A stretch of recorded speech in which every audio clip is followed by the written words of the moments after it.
Delayed gratification might just be the most underrated skill of our time. But let's be real. In a world of one-day shipping, take dopamine, and get-rich-quick promises, waiting feels like losing. Why would anyone choose patience when speed looks like success? Well, history tells us a different story. From billion-dollar empires that took decades to build, to leaders who mastered the art of restraint, the people who learned to wait often become the ones worth studying. And in this episode of How Great I Am, we are going to break it down in 3 parts. Why the best thing in life takes longer than you think, how faith and discipline prepare you for the moment opportunity arrives, and why true greatness means being ready to lose it all and still keep building. By the end of this video, you'll see patience not as weakness, but as the ultimate power move. It took me 3 books and 45 days to prepare this video. All the links and sources are in the description.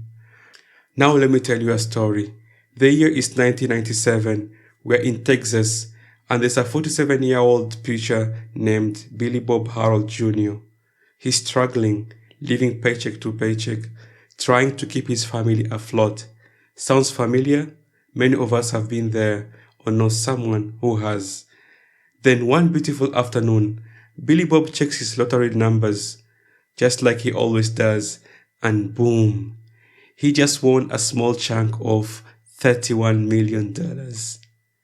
He opts for the annuity, a steady stream of about $1.24 million a year for 25 years. He probably thought, finally, the worst is behind me. But what he didn't know is that Billy Bob was actually at the starting line of the 2 worst last years of his life. At first, he was generous, as you must expect from a preacher. The whole town felt entitled. We won! He bought houses, cars for friends and family. He donated heavily to his church, paid off people's debts. But that sweetness of free money, it never really leaves your mouth. People kept demanding more. His wife and children, initially overjoyed, grew strained as outsiders kept begging them for money. His marriage, already on shaky ground, began to crumble. Life at home turned sour, and this just after the first check. Before even the second check arrived, Billy Bob cheated on his wife with a younger woman. That was the breaking point. His wife, Barbara Jean, filed for divorce, taking half the money and custody of their 3 children. Billy Bob was left alone, surrounded by greedy people trying to snatch his remaining crumbs. He made a terrible deal, accepting $2.5 million for the remaining $6 million that he had in the bank. At this point, he's depressed, having lost his family, his wealth, and is drowning in debt. On May 22nd in 1999, just 20 months after winning the lottery, his son found him. Billy Bob had taken his own life. A note to his ex-wife read, "I didn't want this. I just wanted you." Pretty heavy, right? But what's the takeaway here? It's a powerful lesson. Sometimes what you think you hate might actually be what's best for you. And what you think will solve all your problems might just be the very thing that destroys you. This isn't about judging Billy Bob. It's about understanding the profound impact of premature success, of receiving something before you are truly ready for it. It's about the ecosystem needing to adjust for you so that you are prepared to receive your blessings naturally. Premature success ruins the good time. So in this first episode of How Great I Am, we are going to explore how to prepare for greatness, how to build the capacity to handle the wheel when our Father or the universe lets us drive. This is the true art of patience while building. It's not about instant gratification, it's about delayed greatness. Let's dive in. Chapter 1. Chill. Good things take time. Here's a truth bomb for you. Whatever dream you're chasing, whatever big goal you've set, expect it to last at least 3 times longer than you think. and twice as harder as you anticipate. Why? Because nothing truly worthwhile comes easy. And that's not a bug in the system, it's a future. It's the built-in quality control for greatness. This is why when you're choosing your big goal, you need to be strategic. First, pick a game where you have an unfair advantage. What are you naturally good at? What do you enjoy so much that doesn't feel like work? What do people say that you are very good at this something? Then, this is crucial, play for the long run. As the poet Rumi wisely said, patience is not sitting and waiting, it is foreseeing. It is looking at the thorn and seeing the rose, looking at the night and seeing the day. It's about having the long-term vision, that unwavering belief in the eventual outcome, even when the immediate path is thorny or dark. If you are aiming for an extraordinary result, understand that it's going to be a marathon, not a sprint. Take Michael Jordan, for example, the GOAT. It took him 6 full years to win his first NBA championship. 6 years of relentless practice, of pushing boundaries, of facing defeat before tasting the ultimate victory. And that's Michael Jordan, the best of the best. Another example, Chunju Yang, the founder of Hyundai. He ran away from his home 4 times and his father kept catching him and returning him. And the 4th time, after leaving his home, it took him years just to be able to feed himself consistently, let alone build a global automotive empire. Overnight success, that's a myth. As Reid Hoffman, the co-founder of LinkedIn, famously put it, an overnight success is 10 years in the making. Think about our modern time, Mr. Beast, the YouTube phenomenon. Before he was giving away islands and building real-life Squid Game sets that are bigger than football pitches, he posted over 100 videos before he even made $100 in revenue. 100 videos. Could you do that? Could you post 50 videos with little to no immediate success? That's the kind of long-term thinking Naval Ravikant talks about. Play long-term games with long-term people. If you try to go too fast, you become easy prey for the gurus promising to make you a millionaire overnight if you just hand over a few notes of $100. That is instant gratification. For same-day delivery, they tick dopamine. But life isn't like that. The real world operates on a different timeline. Pick 1 to 3 people you truly admire. People who have achieved what you aspire to. Study their lives diligently. You'll quickly realize that their extraordinary results were the culmination of many years, many mistakes, and many failures. If your goals are to achieve extraordinary results, they need to be prepared to do work that is more than the ordinary. You need to be the black sheep, willing to put in the time and effort that others aren't. Chapter 2. Pray for yourself too. This might sound a little bit spiritual, but bear with me. When you are manifesting or praying for greatness, for that big promotion, for that successful business, that dream life, remember to also pray for yourself to be great enough to handle it. Because here's the thing, many people have lost their way precisely when greatness arrived. They got what they wanted, but they weren't ready for the weight of it. Let me give you an example. The year is 37 AD. We are in Rome. A young man, just 24 years old, rises to power. His name is Gaius Julius Caesar Germanicus, but you probably know him by the nickname Caligula, meaning Little Boots.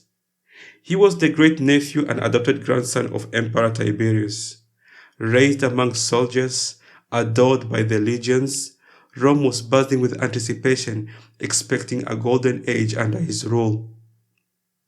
But power, my friends, it reveals. At first, the empire celebrated him. Then, only months into his reign, Caligula fell gravely ill. When he recovered, it was as if a different man emerged, darker, crueler. The boy emperor became a tyrant. Ancient historians tell us he slept with senators' wives, broke up weddings to take the bride for himself, only to discard them the next day. He even married his own sister, and when she died, he demanded that she be made a god. He delighted in torture and executions. He killed so many people.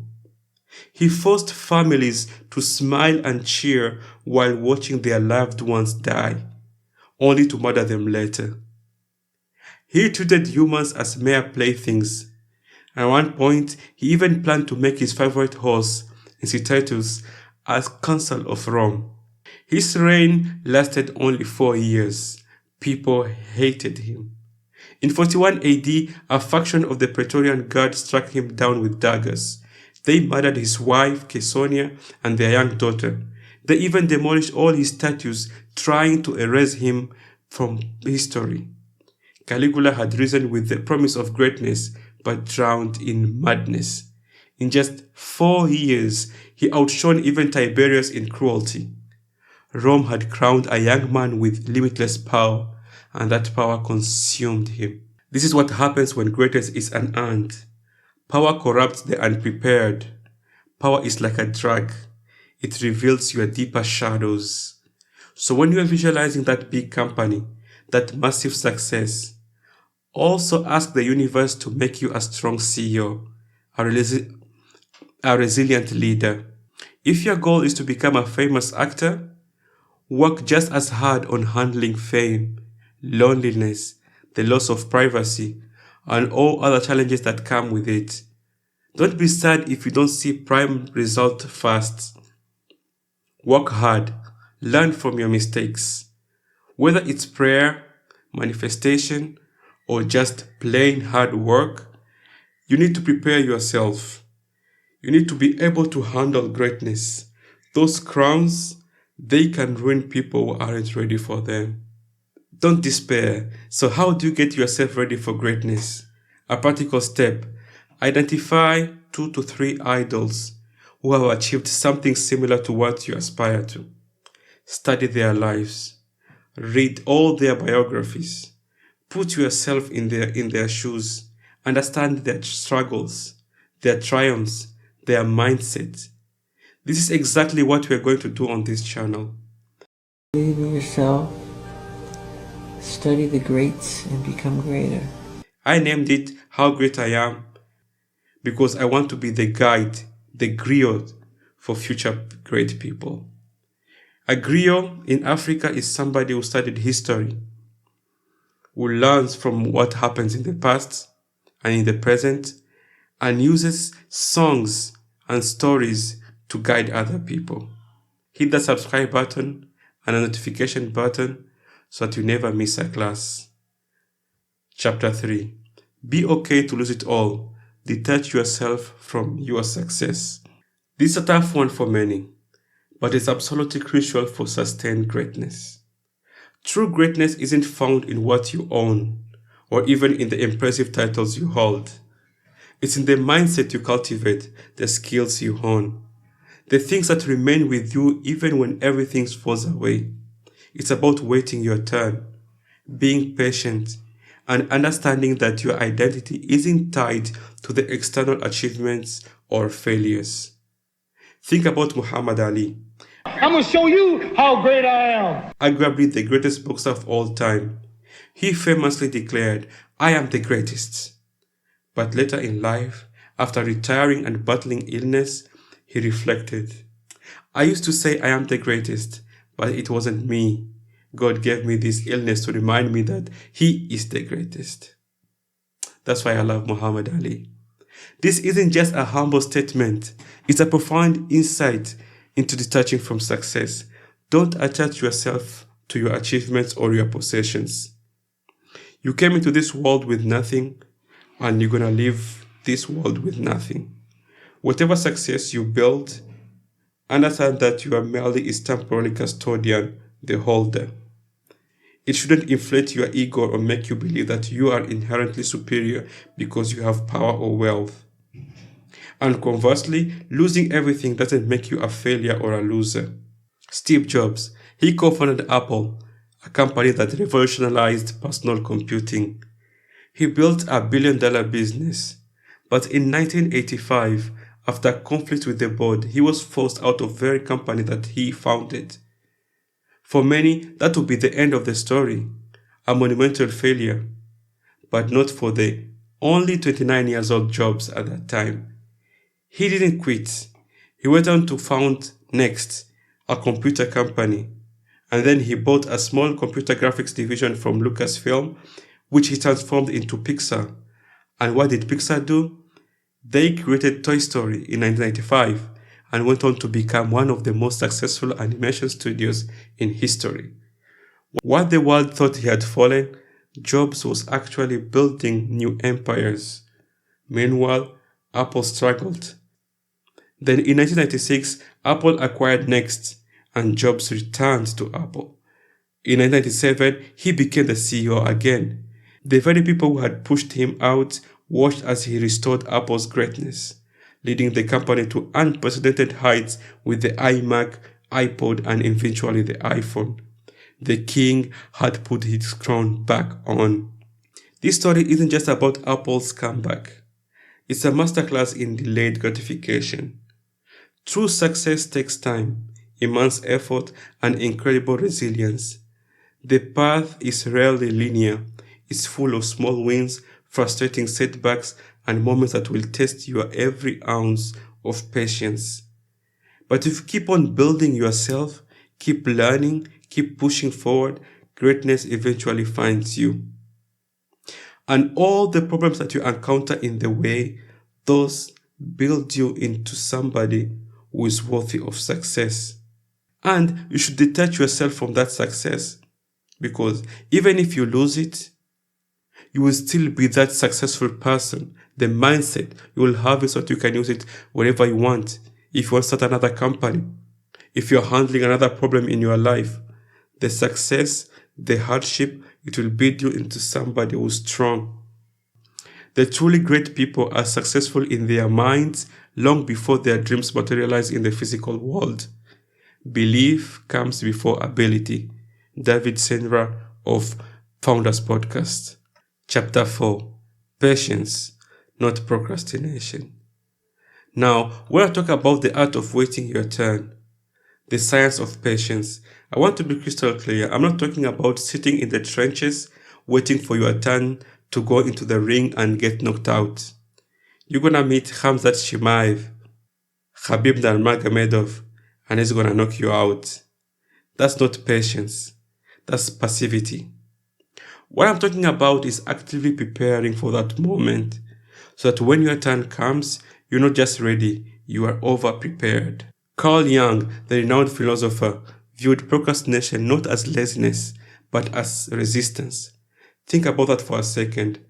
Part of you desperately wants to grow, to achieve, to expand. But another part of you is scared of what growth demands, scared of the unknown, scared of the effort. That inner conflict, that's what holds you back. You know what you have to do. I know what I have to do. We procrastinate because we are afraid of failure, afraid of embarrassment. And yet, those very failures, those moments of discomfort are precisely what forged the people we admire. So if you want to be great, we need to face those embarrassments, those hardships. So how do you overcome this resistance? Read Biographies. Seriously, you're not Adam or Eve. You're not the first human on earth figuring out everything from scratch. We're in 2025. There's AI for everything. Google, Biographies, podcasts, YouTube videos. People have done similar things to what you want to do. And guess what? They're out there. They've put all their secrets, their lessons, their blueprints into podcasts, books, and documentaries, and so on. You're probably working on somebody else's idea, just making it a bit different, adding your unique flavor. Push your ego aside for a moment and pick up a biography. Alexander the Great, for instance, didn't just conquer the known world on a whim. He devoured stories about his idol Achilles from the Iliad books, modeling his life after the legendary hero. Steve Jobs, the visionary behind Apple, He meticulously studied Edwin Land, the founder of Polaroid, Napoleon Bonaparte, one of history's greatest military strategists.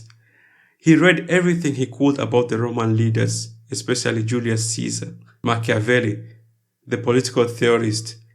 Studied Livy. He would study every day, and he had books about Roman history, and he would study abundantly about them. The list goes on. The greats study greatness. You and I, we should do the same. On this channel, we are all about reading those books, filtering out the noise, and extracting the actionable lessons we can use as a blueprint in our own lives. But here's the thing. I'm probably going to hurt some feelings here. Watching 100 videos, endlessly scrolling through TikTok, listening to podcasts, even reading books, that's not actually working towards your goals. That's just fancy procrastination. It's mental masturbation. Look, I get it. Reading about success feels productive. Thinking about your dreams feels like progress. But here's the brutal reality check. Reading isn't doing. Thinking isn't doing. Only doing is doing. Most people consume all this content, and if you ask them 5 minutes later, what's the video we're watching? What did you learn from that video? What video? That's not learning. That's just sweet, sugary procrastination. So here's my challenge to you. If you're serious about learning, for every video you watch, including this one, grab a piece of paper and write down a summary. Then list 3 concrete things you actually learned from the video. Things you can apply in your own life. Because that's where the real magic happens. That's where you start transforming information into action, and action into delayed but inevitable greatness. I'm reading the book $1 Million Weekend by Noah Kagan. And in the book, he speaks about the law of 100 that I would like to end the video with. A photography professor by the name of Jerry Usman of the University of Florida, he split his photography class into 2 groups, the quantity group and the quality group. He told the quality group to take 100 pictures to get an A grade by the end of the semester. And in the quality group, he told them just to turn in 1 photo by the end of the semester. But it had to be the perfect photo to get the A. Guess what happened? The quantity group kicked the quality group's ass in terms of quality. Why? The quantity group experimented more. They took tons of photos and learned from their mistakes each time. They spent more time in the dark room and they got better with time. That's what the law 100 is about. That's the delayed gratification. So while you're studying the greats, you're preparing yourself for greatness, and you're also on your way to greatness, even if it takes some time.